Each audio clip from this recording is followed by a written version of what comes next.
Muriel knows where I'm going with this sermon, but she heard it last night in its germinal form. I had a very, I thought, well thought out, very in-depth sermon for you this morning. And then yesterday, I spent the day in the mythical kingdom of Staten Island. At the funeral of a very old priest who had passed away. And as I mentioned, one of the reasons I went to it is he was a priest who was on the ecumenical commission many years ago. I worked with him for a little bit. And at that point, even then, he was starting to physically and mentally start to fail somewhat. And as we get older, one of the things, and this is a little secret among clergy, the older you get, as your classmates pass away, the odds are fewer and fewer people are going to be at your funeral. Because the people who know you don't remember you, you're gone. And I felt it was my obligation to be there. So I packed up my passport and put about 6 weeks of food and water in the car. And it's a good thing I needed it because the BQE on a Saturday morning is now my new penance to all those who go to confessions. That is truly the dress rehearsal in hell. And I drove out there, not quite sure what this trip was going to be like. I was hoping somebody would be there. I mean, the person's a priest for almost 70 years, I think. I would hope somebody would remember the service they did to the Christian community. And I knew a little bit about him because he used to talk to me about the fact he was an icon painter. Matter of fact, he told me the same story about painting icons over and over and over, as sometimes happens. And I was absolutely overwhelmed at the amount of people that could barely fit into that church, the church that held 600. I was overwhelmed by the numbers of clergy from various churches, or Episcopal Church, Roman Catholic, Orthodox, churches that had his work in them. I knew this person had painted icons. I was aware of that. Brother, you've been to Holy Cross Monastery many times. He did, John Wilson did the icon cross over the altar. What is that, 10 feet? Something cross, incredibly beautiful.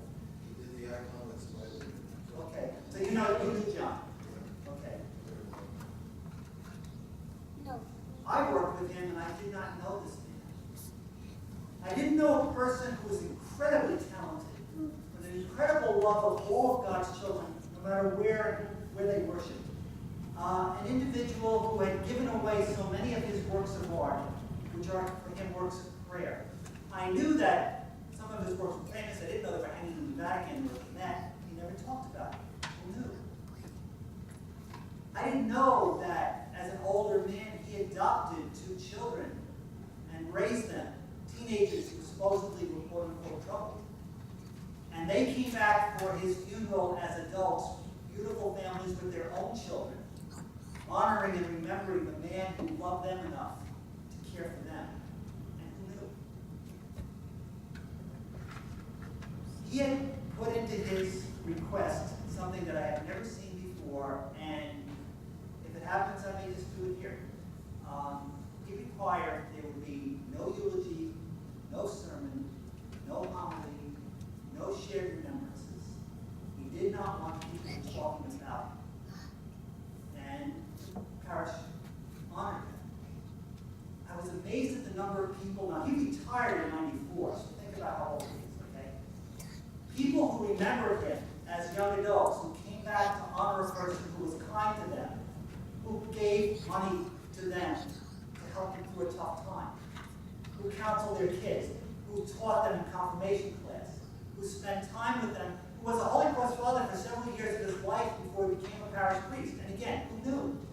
Because he never talked about himself. And I mention all of this not because it's a humbling thing to know that you can work with someone for years and think you know someone and have no idea the good that they do. But I do this in reflection of what Jesus talks about today. This tiny little passage that I was going to wax so poetically and eloquently in front of you and how I exegeted it so professionally, and you would know all the deep hidden meanings. And the bottom line is simply this. There are people who come into our lives that we see who are blessed with tremendous gifts. And they have the gifts of standing up and speaking God's word no matter what the cost. They are the prophets among us. There are people of tremendous reach out and touch the lives of so many. And I'm thinking, in our lifetime, think about it. We have experienced in our lifetime, we have known of the people such as Martin Luther King. We have known of Mother Teresa. We have known of the charity of Bill Gates.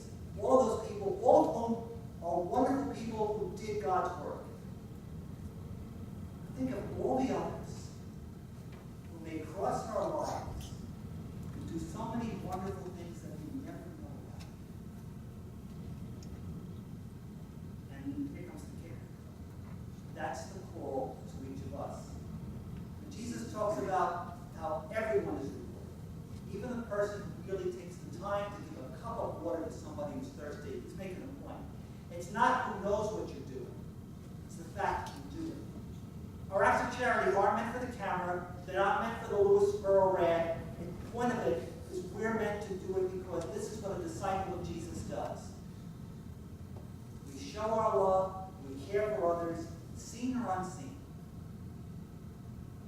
Because that's who the Lord is, and that's what he asks of us. So in whose life have you crossed? And who has needed your help? Doesn't matter if anyone knows. What have you done? Could you spare a little time? Could you spare a kind word? Could you spare a prayer? Whatever you do, even for the least important person in your life,